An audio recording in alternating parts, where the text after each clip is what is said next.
Bum, bum, Bum, bum, bum, bum, bum, ba-da-da, bum. bum, bum, Bring. bring, Uh, bring. we're here again.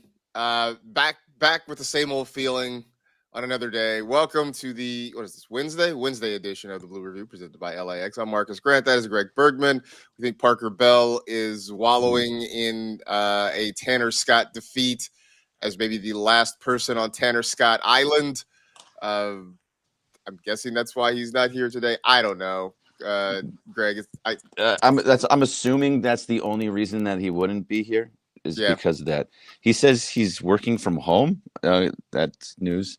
Either way, yeah, it's most definitely because of his man Tanner Scott, because that was awful again. Again. You want to? Yeah. Go ahead. Yeah. No. I'm. If you want to do the LAX piece, and then we can Let's get do into that at all of it. least. Let's give a shout out to the folks at LAX because they're reliable. Transform the travel experience, saving guests time. You need more information, you can go to flylax.com/transforminglAX. The Dodgers, a 5-4 loser in Arizona last night. After having had a 4-0 lead, the bullpen gave it away after Shohei had another fantastic outing after the offense did what looked like was going to be plenty enough. I guess there's what is a safe lead for this bullpen to hold at this point, Greg? 7 runs, 8 runs? Like, what is a safe lead for this group? Put those numbers together, 78 runs. I think that would probably I'd feel pretty good at that point. I think it would. This is ridiculous. The bullpen is an absolute joke. It's to the point where no matter who goes out there, you just don't trust him. Even Alex Vesia wasn't great last night, but he got through it. So that was fine. Like, I maybe trust Alex Vesia, but he's putting guys on base. He gave a home run to Bryce Harper just the last week. There isn't one guy in this bullpen, and we've done this for so long now. It was almost as if we were being like overreactive for a while, being like, I don't trust anybody in the bullpen. Well, now it's September 24th, and there's only 5 games left in the season, and I still don't trust anybody in the bullpen. That's a problem. And I know I've talked about it a whole bunch, but there's only one plan. And it's to a point where I think it's the only plan that can actually work and help in the postseason, because none of these dudes, none of them can come into games in the postseason. None of them. I don't know, because the one guy that was even still remotely on the trust tree was Alex Vesia. And to your point last night, it was a struggle for him to get through that and hold on to the lead. You had Jack Dreyer come in and he gives up, the RBI double to make it 4-1. At which point they go get him, and Edgardo Henriquez then gives up a 2-run homer to make it 4-3, and they just sort of white knuckled it through the 8th inning before another Tanner Scott meltdown in the 9th. Like, he's gone from, remember, like, what the story was like a month ago, like, the reason I'm so bad is because I'm throwing too many strikes and guys are just cluing in on it. Now he's not throwing any strikes at all. He hit a guy, he walked a guy, he fell behind to a guy trying to sacrifice bunt. He walked that guy on 4 pitches. None of it makes sense at this point. It's just bad. And I think even after last night, I think even Dave Roberts has realized. I mean, I know he keeps trying. Like, he wants his guys to succeed.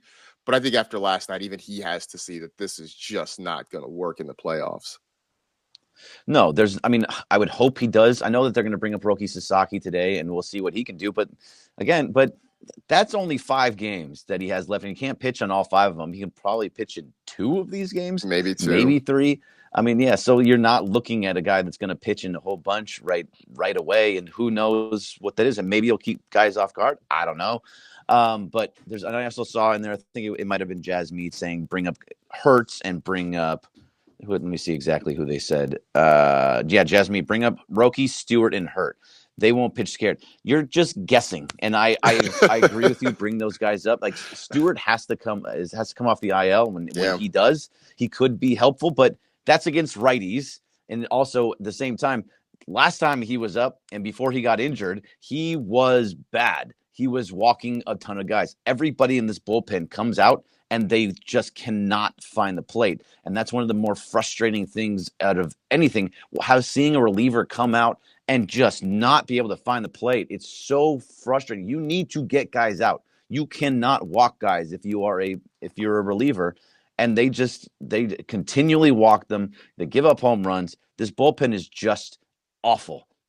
It's just Just awful. So none yeah. of those guys that are Kyle Hurt, we haven't seen he was hurt. We haven't seen him in over a year. Now maybe he could be good, but again, you only have 5 outings left to even see what they can do. Will Klein has a better chance of making the roster than Kyle Hurt, in my opinion.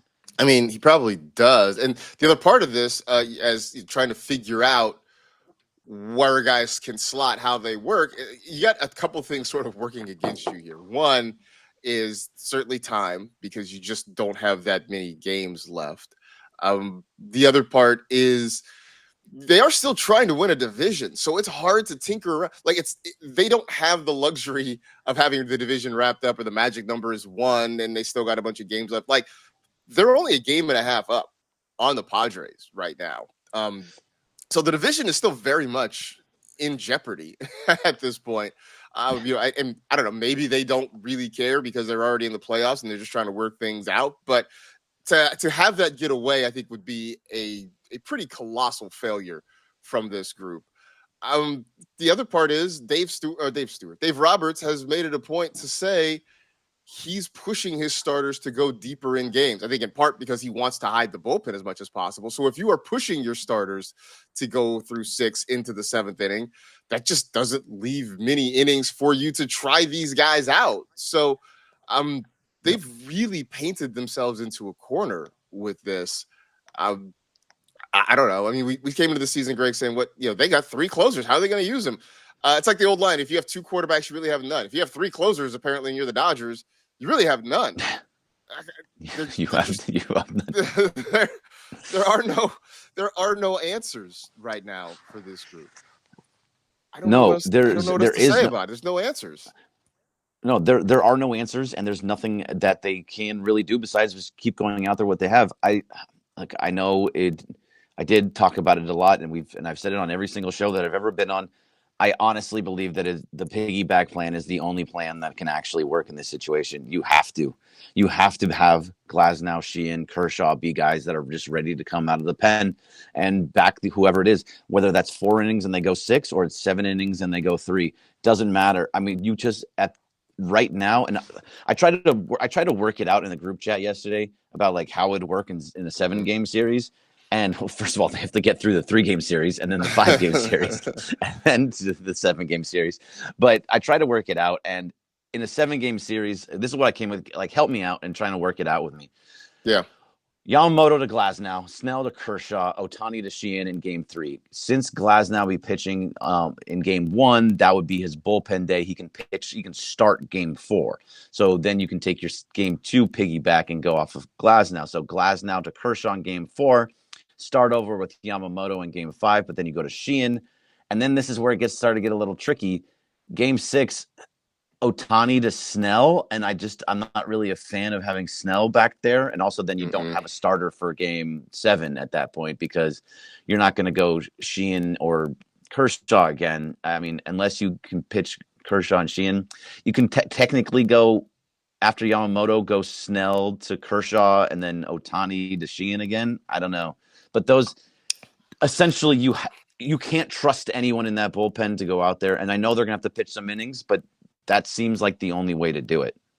Yeah, I mean, the thing I've kind of held on to with the piggyback plan is, and look, this is minor, right? But like, I like the idea of pairing a lefty and a righty. That way, I think it's a little bit harder for the opposition to kind of stack their lineup one way or another. So like, I would put, maybe Snell and Glasnow, Yamamoto and Kershaw, or you can flip flop that if you want, whatever. But just the idea of having, lefty righty sort of going together, I think looks better. The only other thing is, as much as possible, I would like to try to keep the Ohtani Sheehan pairing together, just because that is what it's been, pretty much all year long. Now I know that might be difficult when you have kind of a condensed time frame, but I guess the other part of that too is if you get into a long series, how do they handle Shohei's next turn in the rotation? Again, maybe this is skipping ahead to the last chapter before we've read how the rest of this horror story goes. But how do you handle that, considering how cautious they've been with him and how they've really tried to manage his days, not just pitching, but also manage him as a hitter as well. I guess in a 7-game series, if it's game 7, you're just going to empty the clip anyway, so it doesn't really matter. Right, and that's why this works when you have Ohtani in game 3 and game 7. There's enough space in between there to get his 2 starts in there. And the only reason that I put Glasnow with Yamamoto and not Kershaw for the left. I mean, Kershaw could. The only reason I put Glasnow with Yamamoto is so that he could still be the game 4 starter. Okay. And Kershaw is not going to be that game 4 starter. I think I agree with you with the lefty righty stuff, but I'm just trying to work it out in different ways. Of right. Like, Glasnow can then still be a starter. Kershaw can kind of go every other game essentially, so he can maybe Kershaw and Sheehan can just be the 2 guys besides Glasnow the one time. Kershaw Sheehan for 2 through 7. I don't know. It's all just thoughts. Well, it's thoughts. I'm not Andrew Friedman. It's thoughts seem to be picking up steam. If Mike DiGiovanna from the LA Times is tweeting about it, the idea seems to have leaked out into the general population. So is Michael Duarte from NBC. Like, I've seen a bunch of dudes start doing it. They all listen to the Blue Review. Apparently. They all listen to the Blue Review. Obviously, we are thought leaders here on this show. That being said, and Parker and I kind of talked about this yesterday, and I guess kind of get your thoughts on it. Like, as much as Dodger fans would like to hide this bullpen, they are going to carry some bullpen arms into the playoffs. And so now it becomes a question of like, okay, we know Kirby Yates isn't going to be there.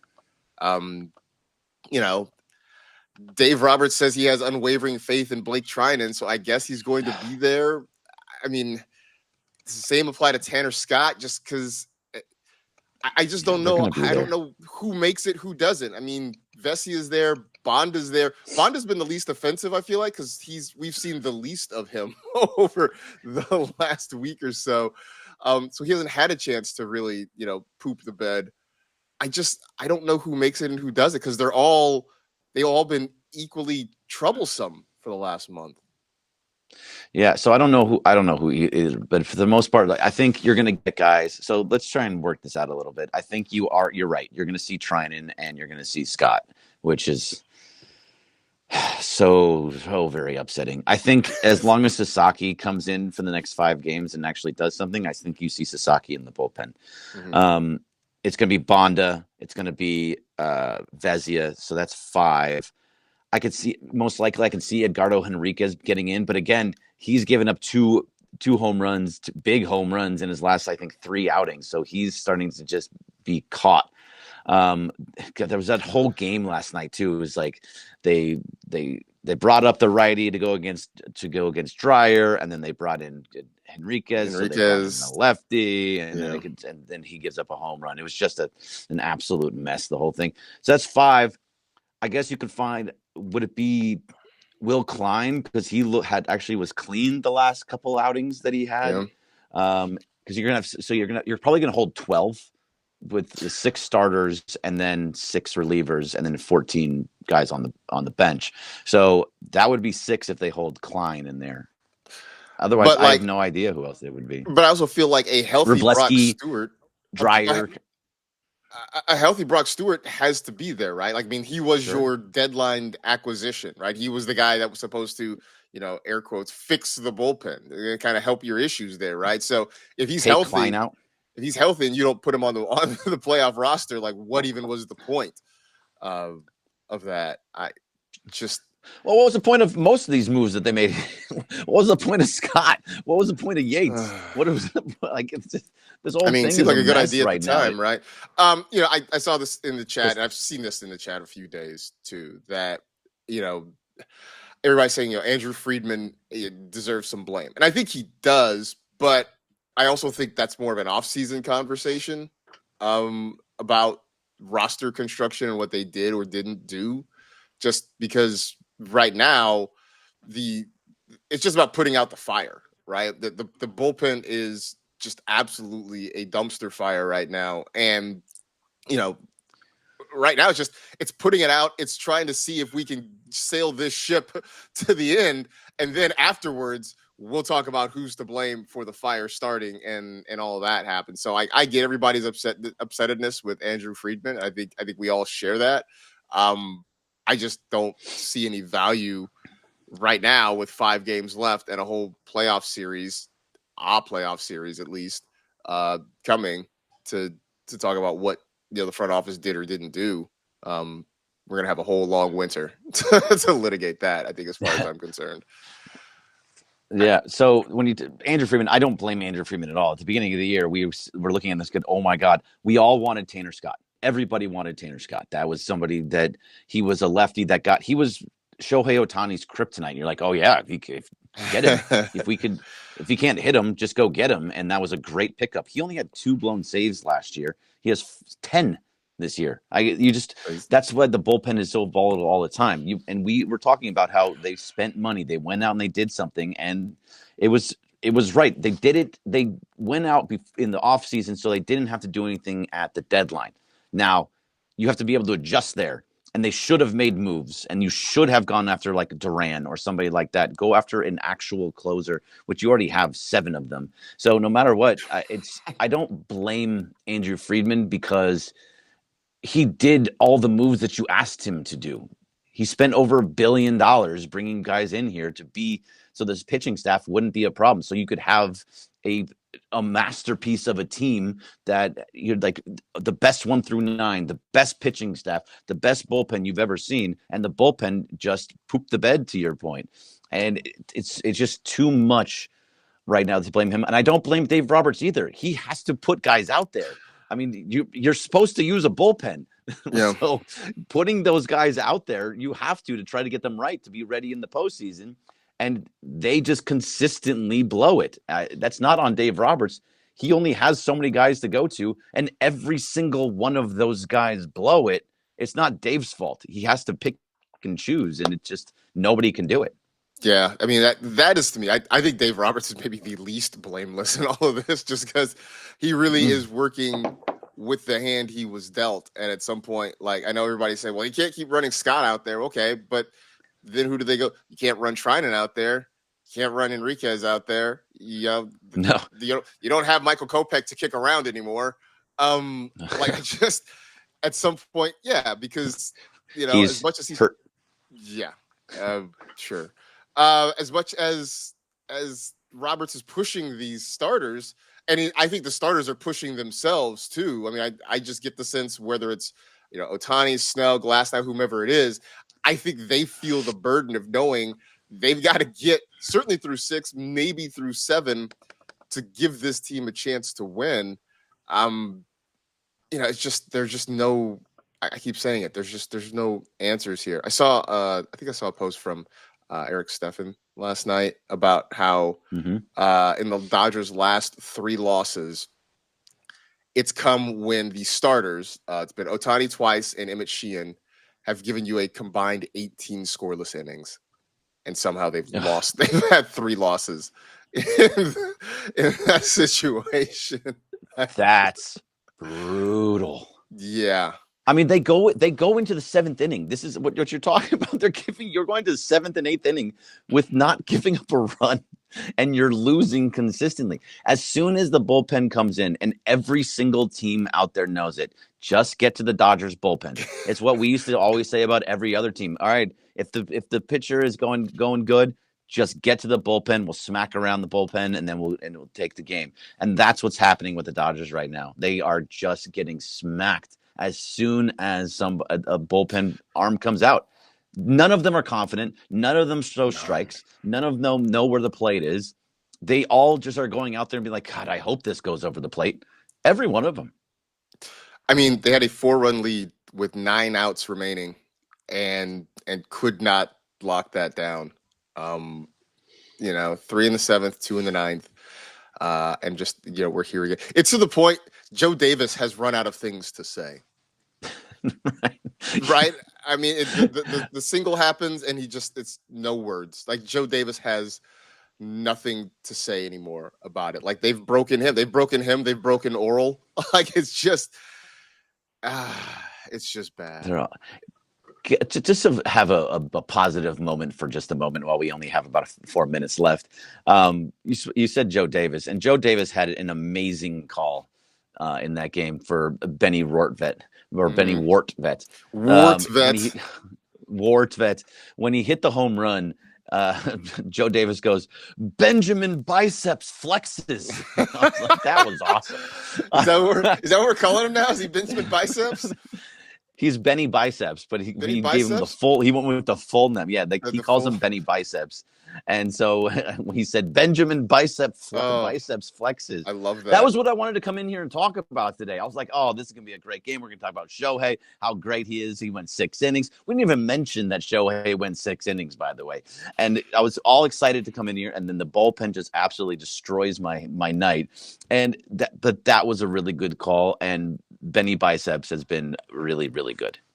Yeah, no, he's been very good. As much as our pal Jeff Spiegel refuses to give him credit for anything, it's just so weird. It's weird. I don't know. I think Jeff knows it's weird, and I don't think anybody looks at Ben Rortvet and thinks that this guy is like the long-term answer. There's no like, hey, let's sign this guy to a long-term deal, and we're gonna push Dalton Savior aside, right? Like nobody believes that, but from what his profile was coming into the season and joining the Dodgers versus what he has given this team on a nightly basis. I mean, like he has been thrust into a situation where he's playing more often than not. I mean, Dalton Rushing is back.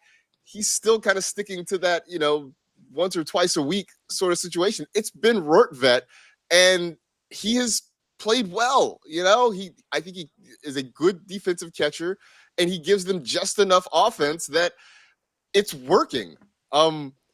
Certainly he's not the reason they're losing ball games, No. The pitching staff. Go ahead. Sorry. I'm not gonna say. I just, I don't know if Jeff, we love you, man, but it's okay. It's okay. You can let down the guard. Ben Rortvet's all right, man. He's helping us out. That's all I got. Yeah, no. So he's also the pitching staff. The starting pitching staff has been really good. And yes, it's a lot on the pitching staff, but Ben Rortvet has been calling the game as much as he gets shaken off a good amount. They're still making the pitches while he's back there. And the team ERA while he's back there is really, really, really good. So, I mean, he has to get some credit, whether it's all of it or not. He's still got to get some of the credit. And so, he's done everything that you can ask for, especially when we don't have Will Smith, and he might not even be back. He's trying to get back for Tuesday for the wild card series, but I mean, that would be shocking if he made his way back by Tuesday. It would. And again, like as much as Dodger fans and the Dodgers themselves would love to have him back in the lineup, like he's a big part of it. Again, his absence isn't what's killing this team right now. So, great. If he comes back and he's ready to go, that is awesome. That still doesn't fix, the back half of this pitching staff that has been just blowing up games, lighting games on fire for pretty much all season. All right. So tonight, game 2 of the 3-game series in Arizona. Blake Snell going against Ryan Nelson. I mean, just hope Snell can either go 9, which is, infeasible. Hope and pray. Or the offense, gives them a 10-run lead. Explodes. Just gives them a 10-run lead. Would you feel good? Real question before we go. With a 10-run lead, would you feel good? Like what inning is it? 7th. I'd feel okay. Okay. I wouldn't just it wouldn't be like hey, I'm just going to turn it off and go to bed. It's like, okay, I'm going to put it on my phone and do other things and kind of check in sort of situation. So yeah, that's what it is. That's where we are right now. All right. That'll do it for this edition of the Blue Review presented by LAX. Thank you to everybody in the chat. I hope you guys found some catharsis at least by venting in the chat because We got to do this all again tonight, and go through our stresses again tonight. 6:40 first pitch time. We'll be back with you tomorrow, 6:30 a.m. here on the ESPN LA YouTube channel. Stick around for the Sedano and Cap morning extravaganza, including our pal Bergie right here. So for Greg Bergman, I am Marcus Grant. Blue Review presented by LAX. We're back with you tomorrow. See you, everybody. See you.